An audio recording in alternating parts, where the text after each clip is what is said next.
Salams and welcome. Thank you for joining me in another episode of the Quran in English Basics for Beginners. We're busy with Surah number 8, chapter number 8, The Spoils of War. A'udhu billahi minash shaitanir rajim. Bismillahir Rahmanir Rahim. Lo, this is Surah 8, verse number 49. Lo, the hypocrites say, and those in whose hearts is a disease. These people, their religion has misled them. But if any trust in Allah, behold, Allah is exalted in might, wise. If you could see when the angels take the souls of the unbelievers at death, how they smite their faces and their backs, saying, taste the penalty of the blazing fire. Let's just look very briefly at what the gravity of this is. Okay, this is the moment of death. And as what we said, there are two groups of people, or there's two ways. One, we have a human being who's got a dual personality. A human being got both goodness and evil or mischief in there, whereas on the one hand, we know that the angels are pure good, and the devil or Satan or Shaitan is pure evil. And then on the day of judgment, based on the choices that you have made in life, you will either end up in paradise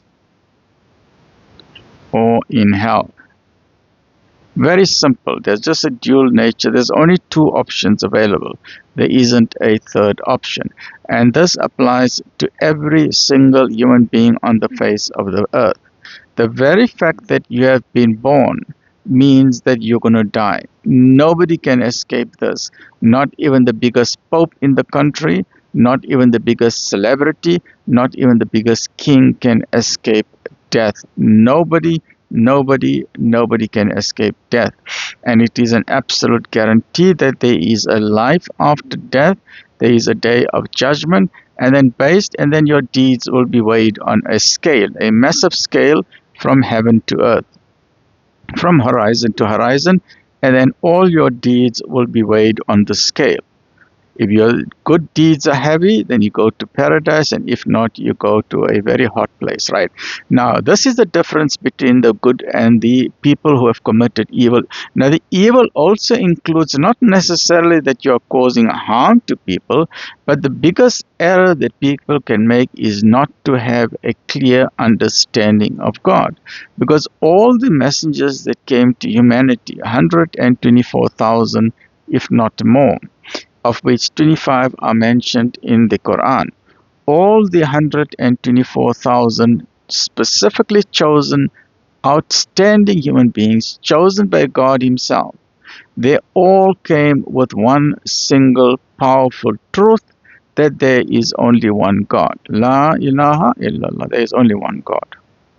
And never ever make this mistake. Please, as a belief Manson, never make this mistake.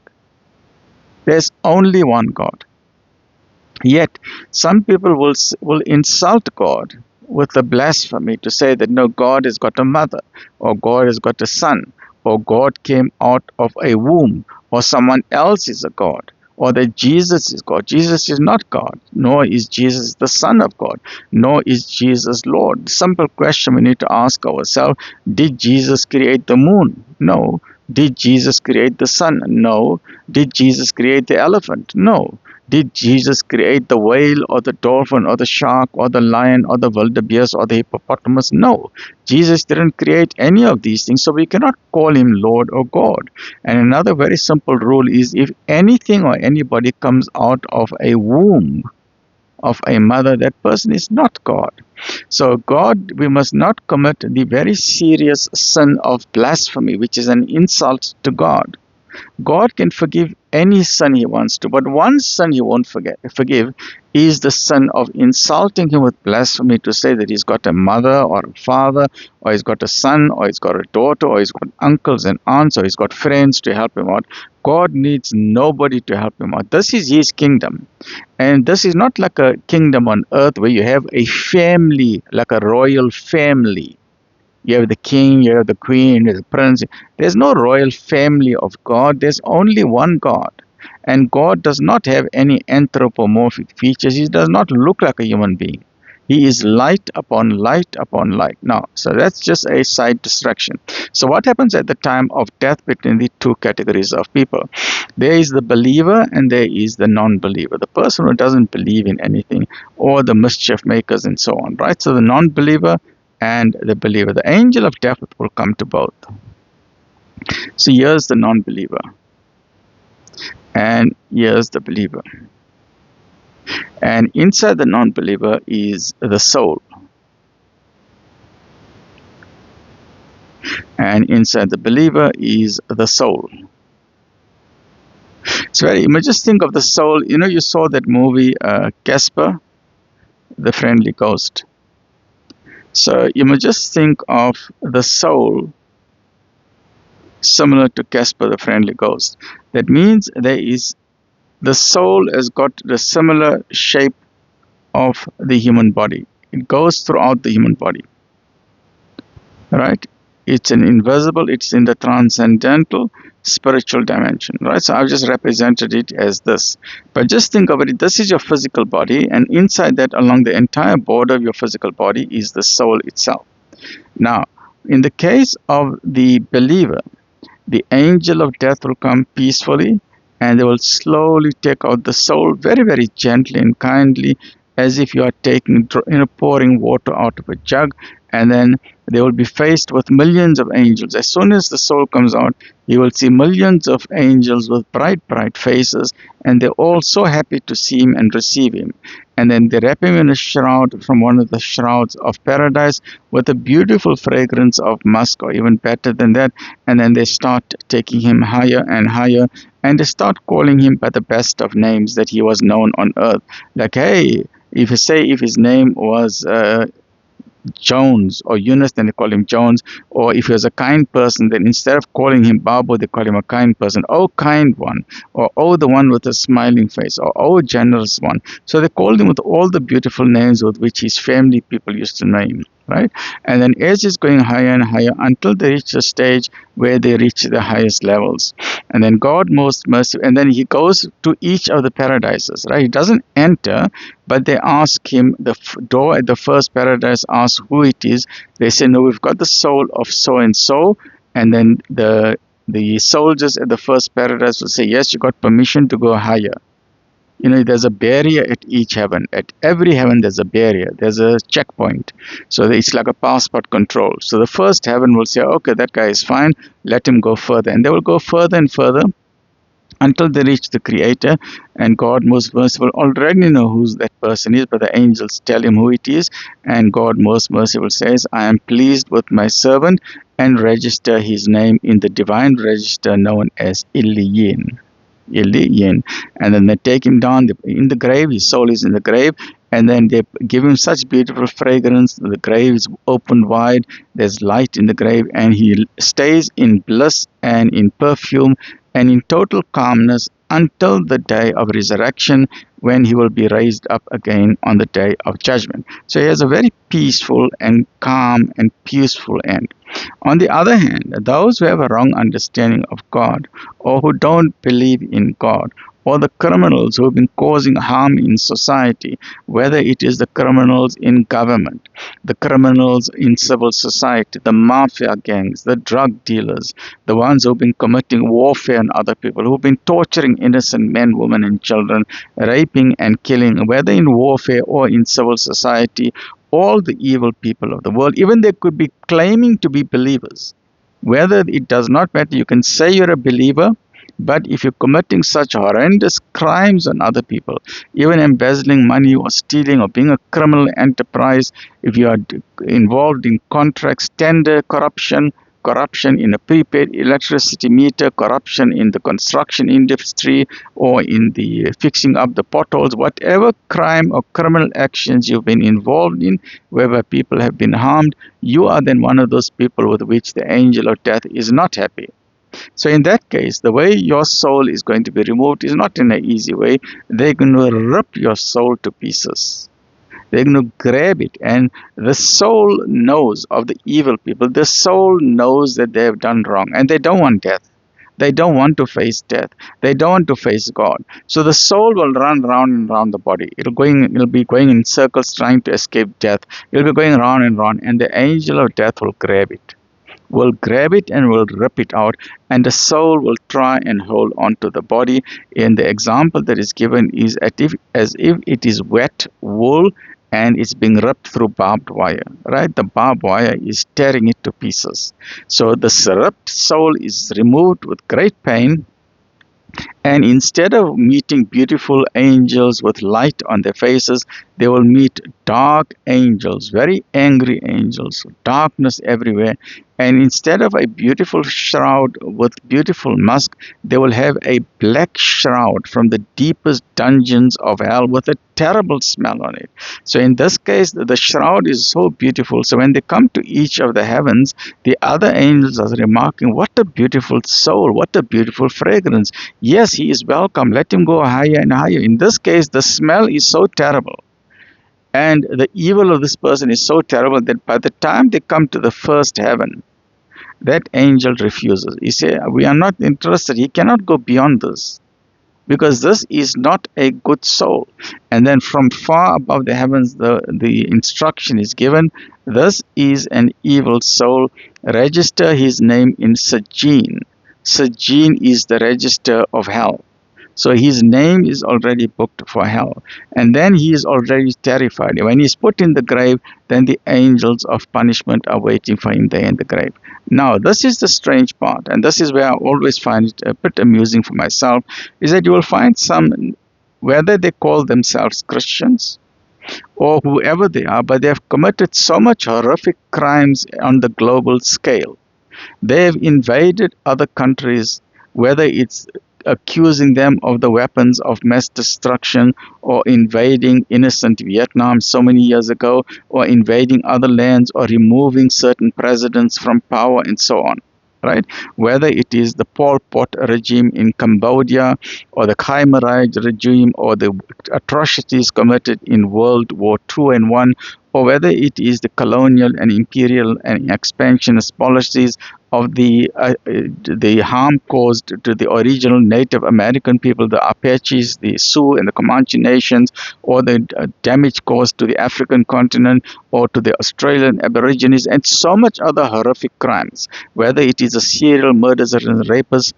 At the time of death, the newspaper says, the person died peacefully, surrounded by family and friends, and he had a wonderful funeral, and they put the person in a suit and tie.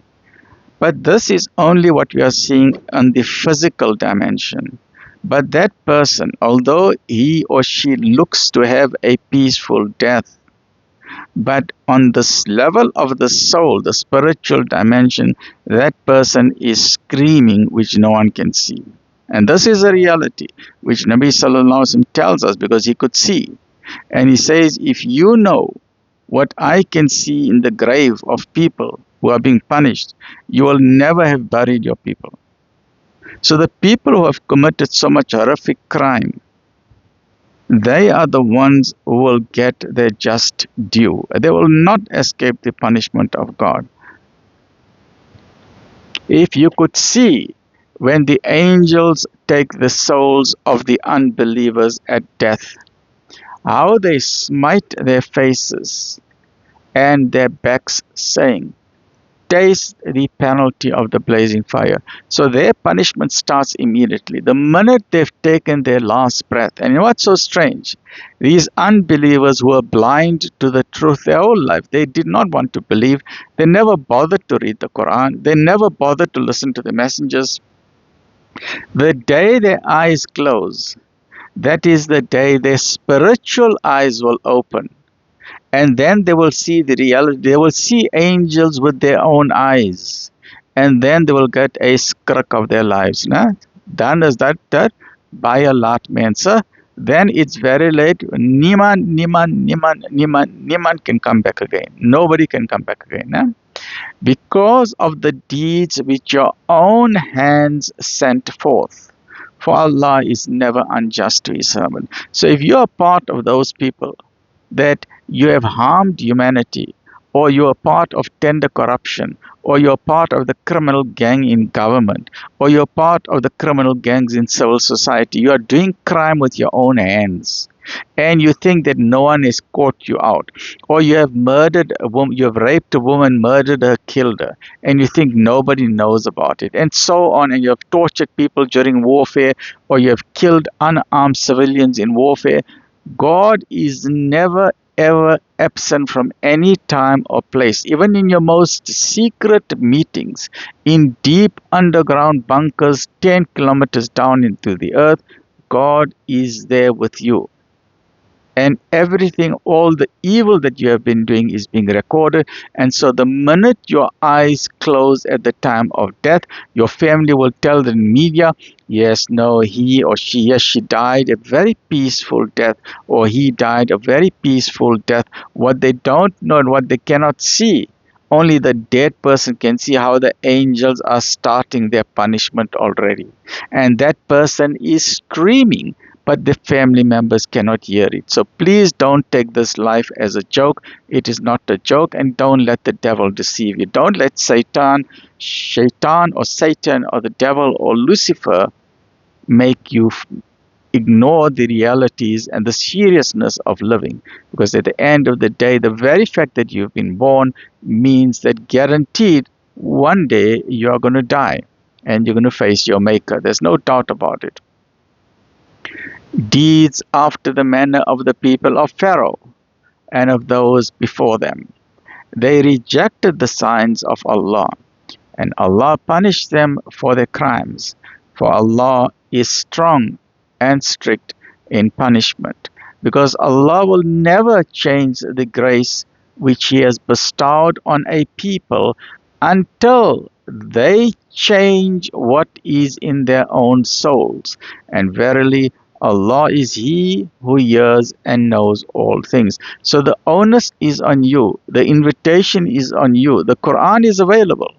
Your life will never change unless you take the first step to pick up the phone or contact someone and say, please give me a copy of the Quran, and start reading it.